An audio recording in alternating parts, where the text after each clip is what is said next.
Hello students, welcome to Ashwamik Vidyalaya. Myself Surekha Patel, and today we're going to start our new lesson, chapter number 21, social changes. Students, this lesson is not for consider as in your board exam, but we have to be understand the what the text would be said. तो समझने के लिए ये lesson हम लोगों को करना है, लेकिन बोर्ड एग्जाम में से ये लेसन से जो है कोई भी क्वेश्चन जो है आएगा नहीं. So let's begin with social change.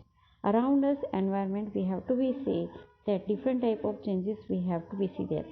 It's changes has been seen into the environment as some changes has been realized in our habitations. So let's start it. The changes that occurs in the social structure and the social institutions is known as a social change.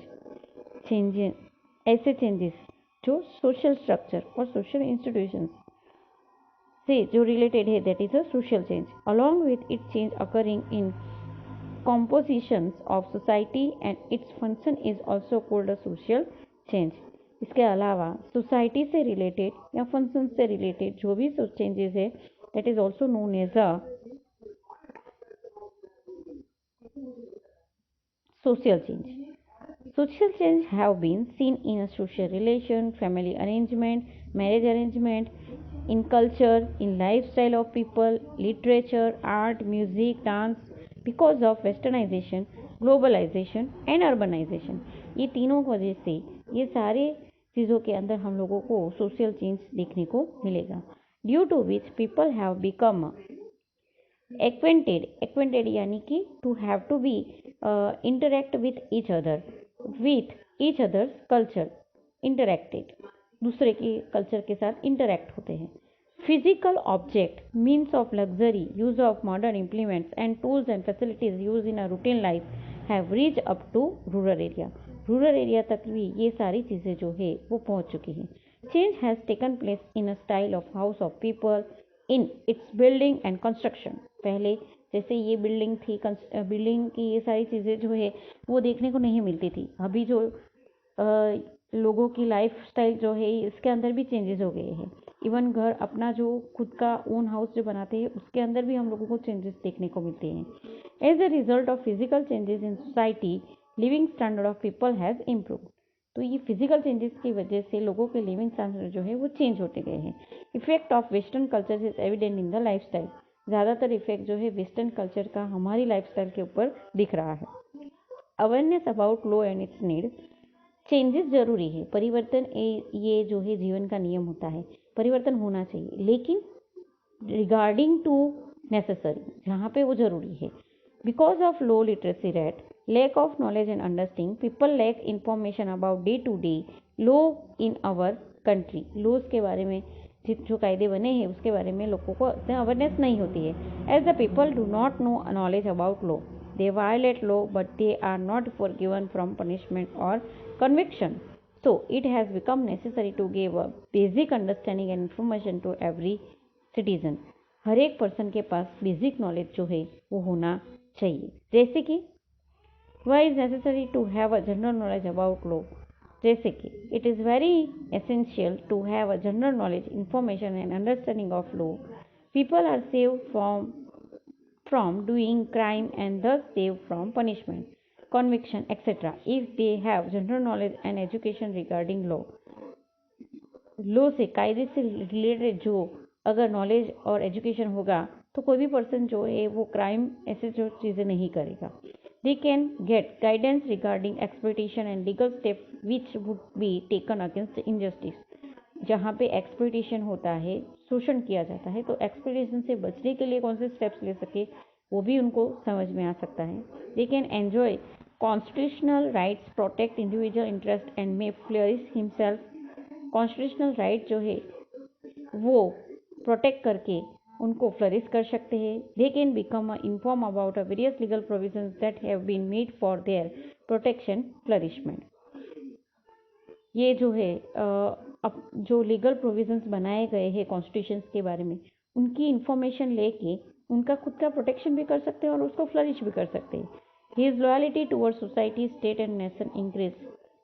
Society, state और nation से related जो loyalty है वो बढ़ा सकते हैं, so that he may contribute information of society. He is not deprived of his right as a citizen and is able to perform his duties. If everybody has a proper knowledge of law, they can lead a life of Easter and pride. Thus, it is necessary to have knowledge and understanding of laws. Now, rights of citizens. None of common man can make his progress in best way. कोई भी common person जो है वो best way से अपना progress कर सकता है. In present social condition, rights are the indisciplined features of citizenship. In its Charter of Rights, United Nations has enshrined human right to all the human being without any discrimination. वो हम लोगों ने human development lesson के अंदर सीखा कि United nation के अंदर बताया गया है कि कोई भी पर्सन जो है अपने ह्यूमन राइट से डिस्क्रिमिनेट यानी कि उसे भेदभाव किया ना जाए. It has state that all the nation of the world should try that all the citizens of the nation get the right simply and easily. Indian constitutions have given a 6 fundamental rights to all the citizens without any discrimination. हमारे भारत देश के अंदर जो constitution है उसके अंदर 6 fundamental rights हम लोगों को मिले हैं, जो हम लोगों ने लास्ट ईयर स्टैंडर्ड 9 के लेसन नंबर 8 के अंदर हम लोग ने सीखे थे, about which we have studied in standard 9 here already given. We will revise it following the fundamental rights of the citizens, जो हम लोगों ने 9th लेसन में पढ़े थे, लेकिन अभी हम वापस रिवाइज कर लेते हैं. सबसे पहले दिया है फंडामेंटल राइट्स ऑफ सिटीजन्स, जो हमारे कॉन्स्टिट्यूशन के अंदर ये दिए हैं 6 फंडामेंटल राइट्स, जिसके अंदर फर्स्ट वन है राइट टू इक्वालिटी. इक्वलिटी, सबको इक्वली हर एक जगह पे इक्वली जो है न्याय दिया गया. Right to freedom, right again exploitation, right to religious freedom, culture and educational right, and right to constitutional remedies. Okay. If any of the state or nation violate these rights, then in order to protect his constitutional rights, citizen has the right to seek justice from High Court और Supreme Court. कोई भी person का ये 6 rights में से कोई right अगर छीन जाता है तो उसके जस्टिस के लिए वो हाई कोर्ट या सुप्रीम कोर्ट में जा सकता है. Citizen have got this right under provision in right to constitutional remedies. Constitutional remedies के मुताबिक प्रोविजंस यानी ये जोगवाई के मुताबिक पर्सन्स को न्याय मिलने का हक है. Thus it is called soul of the constitution. इसके वजह से ये कॉन्स्टिट्यूशनल रेमेडीज यानी कि जो भी प्रोविजंस बनाए गए हैं वो सबको मिलने ही चाहिए. इसका ध्यान कहाँ पे दिया गया है? कॉन्स्टिट्यूशनल रेमेडीज में. तो इसी वजह से कॉन्स्टिट्यूशनल ऑफ रेमेडीज जो है उसको सॉल ऑफ द कॉन्स्टिट्यूशन यानी कि बंधारण की आत्मा जो है ये राइट्स को कहा गया है. It is the duty of the judiciary to protect the fundamental rights of the citizen. It should provide a simple, cheap, speedy and impressive judgement. ज़रूरी है कि ये जो भी जजमेंट सुनाया जाए वो एक तो सस्ता, स्पीडी जल्दी से, इम्प्रेसिव यानी अफेक्टिव होना चाहिए. Now rights of child. बच्चों के कौन से हक हैं? Childrens are the least protected section in our society. Least सबसे सक्रिय, powerful. Progress of any nation depends on the overall development of children living in it. If the child will be educated, protected and righteous or virtuous, then he will become a good citizen and will contribute in the development of family, society and nation. This type of citizen will be boons helpful for the nation. So child development and child welfare are the preconditions for social development. Social development के लिए ज़रूरी है कि बच्चों का जो है वो पूरा डेवलपमेंट किया जाए. Because child is like a property of the nation, so his upbringing, maintenance and development should be taken care carefully and with a responsibility. ये सारी चीज़ों के ऊपर हम लोगों को ध्यान देना चाहिए. Our primary duty is to take care that the child is a physically healthy and able, mentally cheerful, his mental abilities are developed, he become the healthy, sensible and responsible citizens by the promotion of physical values. The United Nations has proclaimed publishing the rights of children with regard of their development and the welfare in the charter of rights in 1992 के जो charter है उसमें United nation में बच्चों के लिए जो rights है वो दिए हैं. दीज जुविलियंस यानी जो यंग चाइल्ड होते हैं वो right have been given place in our constitutions. First one, every child has the right to live without discrimination on the basis caste, color, language and nationality. कोई भी बच्चा हो वो कहीं पे भी जाति, धर्म, कलर, भाषा और नेशनलिटी से डिस्क्रिमिनेट यानी भेदभाव नहीं होना चाहिए, रिकॉग्नाइज नहीं होना चाहिए. It is the right of the child to get a proper upbringing by the parents के द्वारा सही से उनका जो है ब्रिंग अप होना चाहिए. A child can not be separate from the parents without any solid ground. बच्चों को जो है माता पिता के द्वारा कहीं पे भी त्याग ना किया जाए. It's a legal right to the of the child to get education so that he can develop his personality. हर एक बच्चों को एजुकेशन मिलना जरूरी है कि जिसकी वजह से उनकी पर्सनालिटी जो है वो डेवलप्ड हो. Every child has right to healthy life. हर एक बच्चे को हेल्दी लाइफ जीने का हक है. The child has right to live life merrily cheerful by practicing in games and entertainment. Games और एंटरटेनमेंट में जो है उनको ज़्यादा इन्वॉल्व करके उनकी लाइफ जो है वो चेयरफुल बनाई जाए. Every child has right to conserve his culture and life among his religious community. अपने कल्चर और कम्युनिटी से जो है कंजर्व करे. Every child has right to protect himself against any physical and mental torture. Physical और mental torture से उसको दूर रखा जाए. Use of narcotic drugs in humans integrity मतलब जो पेन दिया जाता है मेंटली, जो पेन दिया जाता है लोग बच्चों पे जो अत्याचार किए जाते हैं. प्रोटेक्शन फ्रॉम पनिशमेंट और fine. Every child has the right to obtain security and proper standard of living for its physical, mental, moral and social development. तो ये सारे जो है बच्चों के लिए हक के अंदर दिए गए हैं. Now right for protection against exploitation. अगर ये सारे हक जो है यूनाइटेड नेशन के चार्टर में दिए गए हैं, लेकिन अगर मानो कि कहीं जगह पे एक्सप्लॉइटेशन होता है तो क्या करें बच्चों के साथ. तो उसके लिए क्या किया जाए. तो चिल्ड्रंस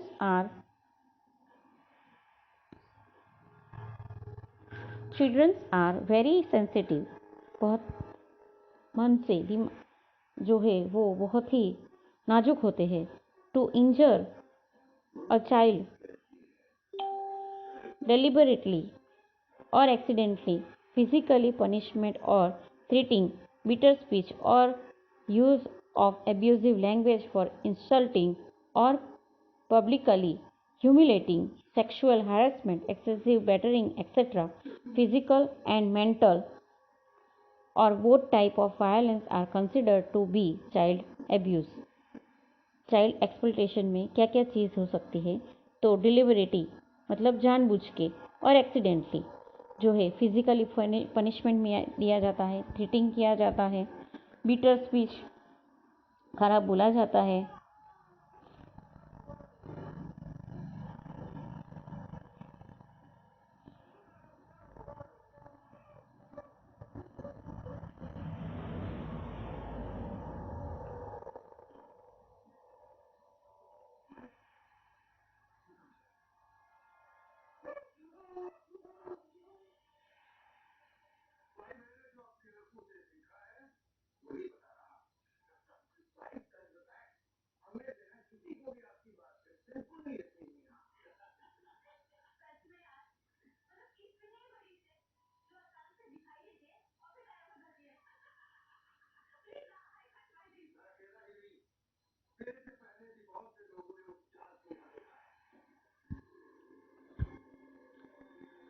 सबके सामने एब्यूजिंग लैंग्वेज बताया जाता है, उनको इंसल्टिंग किया जाता है, पब्लिकली ह्यूमिलेटिंग किया जाता है, सेक्सुअल हरेसमेंट होता है, एक्सेसिव बीटरिंग होता है, सबसे ज़्यादा मार पड़ती है. ये सारी प्रक्रिया अगर होती है तो ये सारे चाइल्ड एक्सप्लॉइटेशन में आता है. It is learned from a newspaper, TV, or other mass media that children are becoming victim of exploitation by their blood relatives, kin यानी relative, close friends, neighbors,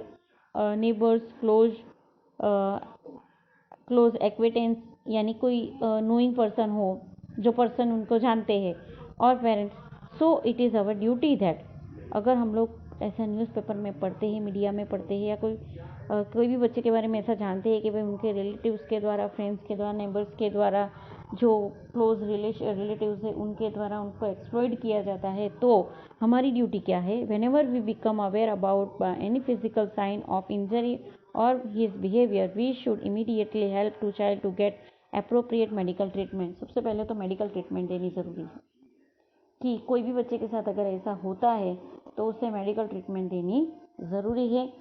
उसके बाद whenever we become aware about any generally the exploited child has hesitate to reveal information about harassment because of fear। Generally जो बच्चे को ऐसे जो harassed किया जाता है तो वो ये सारी इन्फॉर्मेशन देने से डरता है, हेजिटेट होता है, थ्रेट ऑफ शेम, शर्म की वजह से, या hesitations of fear of social influencing, समाज में बदनामी की वजह से, and keeps on bearing exploitation, और उसके ऊपर जो एक्सप्लॉइटेशन की प्रक्रिया है वो चालू ही रहती है और वो छुपाते हैं, bearing. So, parents should develop a confidence in child, and by taking child into a confidence, legal steps should be taken on the basis of the truth। अगर ऐसा होता है किसी बच्चे के साथ तो पेरेंट्स को सबसे पहले तो बच्चों को कॉन्फिडेंस में लेना चाहिए और उसके लिए लीगल सच बुलवाने के लिए लीगल स्टेप्स जो है लेने चाहिए। Fact in order the see that person responsible get punishable। The child who has suffered from exploitation or torture should be treated with a disdain or neglections by society or friends, rather should be treated with a warmth। जो person ऐसे यानी जो बच्चा ऐसे exploit होता है, torture किया होता है, तो उनको जनरली समाज की ओर से निग्लेक्ट किया जाता है। डिस्टेन मतलब समाज के द्वारा जो है उनसे उन्हें सफ़र करना पड़ता है। ऐसे बच्चों को हमें प्यार से अफेक्टेड ट्रीट करना चाहिए, अफेक्शंस देना चाहिए, एंड कॉन्डोलेशंस यानी उनको अपनाना, अडॉप्ट करना चाहिए विथ सिंपैथी। तो इस तरह जो है हमारी ड्यूटी बनती है कि हमें इस तरीके के बच्चों के साथ जो है प्रेम से व्यवहार करना चाहिए, ताकि उनको भी जो समाज के द्वारा ऐसे जो कड़वे अनुभव होते हैं उनसे वो लोग जो है थोड़े बाहर आके अपनी जो स्किल्स है वो भी डेवलप कर सके और वो भी एक अच्छी लाइफ जी सकें। Thank you.